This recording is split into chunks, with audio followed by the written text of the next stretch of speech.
shame on you for what you did to him, and may Allah grant him the highest heaven, Jannatul Firdaus. Ameen. He is Shaheed, and those who kill him are going to be in the hellfire, because this is not Islam. This is not Islam. And we've just got the report that they beheaded another one and dragged his body through the streets. I do not know as yet if this is a correct report, but it came from the Iranian Press TV, I think it's called. Just came in. If this is also true, then shame on them, shame on them, shame on them.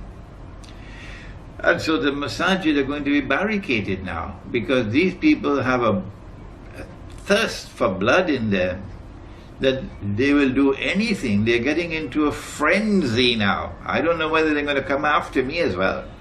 They're getting into a frenzy. Their blood is boiling. They cannot accept anything else except victory. That we have to bring down the Syrian regime. So you're dealing with the people who have gone mad. When Nabi Isa alayhi salam returns, these two are going to be in the masjid. Two main actors of AkhirZAMAN, and the third one will be outside, namely the Antichrist. Every Eastern European Christian knows about the Antichrist, Dajjal, the false Messiah. And so all three actors of AkhirZAMAN, three main actors of AkhirZAMAN, individuals that is, Gog and Magog groups, these are three main actors of AkhirZAMAN, are all going to be in the same place, in Damascus. And so the struggle for Damascus is intricately linked with AkhirZAMAN, the end time. And Russia has to be very careful. I mentioned in my last lecture that there is a methodology for the study of the Quran which allows us to recognize multiple meanings for the Quran. That an event took place and the Quran referred to that event, but that does not restrict it to that particular moment in space and time. That the Quran can have other applications as well. And I pointed out to you the verse in which Ibrahim alayhi salam, or Father Abraham, was commanded to sacrifice his son, his only son. At that time, only Ismail alayhi salam was his son. Nabi Ishaq alayhi salam was born later. But that's a difference between us and you, which we attribute to the changes which took place in the Torah. I have a book entitled The Religion of Abraham and the State of Israel, a view from the Quran, in which I have offered a Quranic explanation of these problems that exist between us.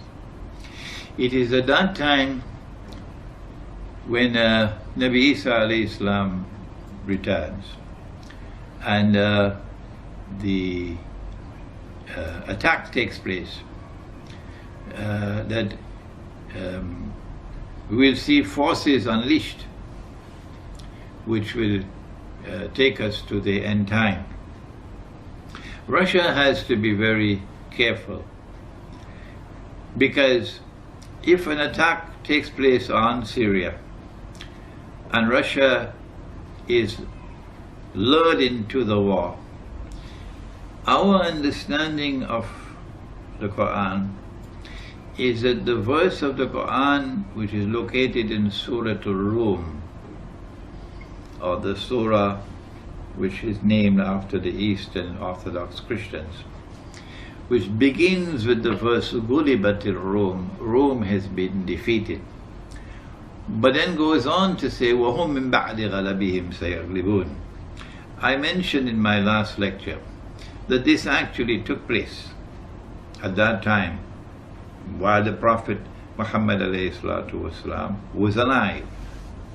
The Rome was defeated, and then within bid'ah sinin, 3 to 9 years, Rome overcame the Persian Empire and emerged victorious. And I suggested that this is going to be repeated in the end time. That when Russia is baited into this war, which is coming, which is around the corner, While so many of the scholars of Islam are either asleep or drinking tea tari, I don't know why, they will not comment on contemporary affairs using the Quran and the Sunnah. I don't know why.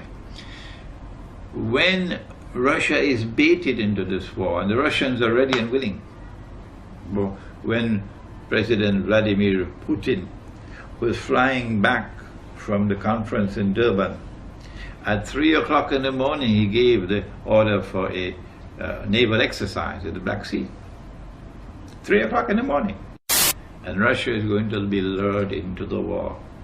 And we are standing at the doorstep now of that great war, which is going to lead to many other wars.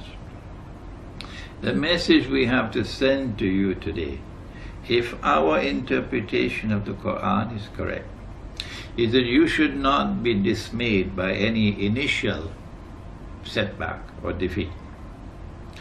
But that if we are correct, that you will eventually overcome the NATO forces.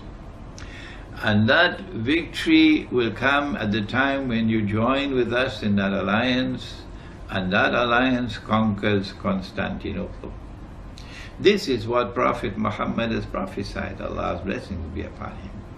He has prophesied that we will conquer Constantinople. It is time for Turkish Muslims to listen to me dispassionately. Put aside all your nationalist fervor and listen with thinking intact.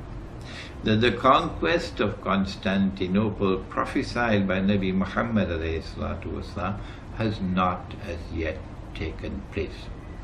It is still to come. And at that time when it comes, and every Turkish Muslim who despises Turkish membership in NATO, which despises Turkish military alliance with Israel, which despises Turkish economic ties with Israel, where we were buying so many weapons from Israel. You despise that, and you are opposed to Zionism. Every Turkish Muslim will on that day join in the army, about which the Prophet said, لَتَفْتَحَنَّ الْقُنْسْتَنْتِنِيَّةَ, you'll most certainly conquer Constantinople. وَلَنِعْمَ الْأَمِيرُ آمِرُهَا, and what a wonderful Amir or commander that will be. وَلَنِعْمَ الْجَيْشُ ذَلِكَ الْجَيْشُ, and what a wonderful army that would be, of which he will be the commander, which will conquer Constantinople.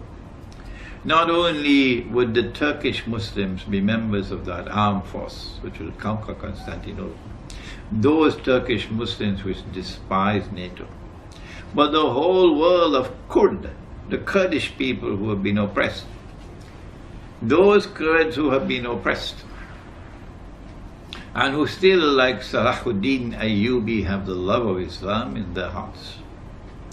All of them are going to be part of that army, and we'll jointly struggle to liberate Constantinople. The liberation of Constantinople is part and parcel of the grand scenario which will witness Rome being victorious over its enemies. And the victory of Rome spells the end of Israel. And so we end our talk on Syria, Russia and AkhirZAMAN, pointing out that this is not the whole story, but we'll reveal it, or we'll analyze it bit by bit in the days and months, the weeks ahead, inshallah. We hope and pray that you will now go to the website where the whole lecture is going to be placed, and that you will carefully consider the comments that you make, that you'll make scholarly comments, well thought out comments, so that you'll add to the intellectual richness of the discourse, and that you will ask questions not frivolously but seriously, and that we'll be able to delete all the frivolity and all the obscenity and vulgarity. وَنَعُوذُ بِاللَّهِ مِنْهُ. And that, inshallah, I promise you that I will from time to time intervene in the discussion to respond to comments being made, to respond to those who differ with me, and I always benefit from those who differ with me. I never seek to stamp out opinions that are different from mine. Not at all. That's not my way of scholarship. And I will also attempt, inshallah, to try to answer your questions. And may Allah bless you all. Assalamu alaikum wa rahmatullahi wa barakatuh.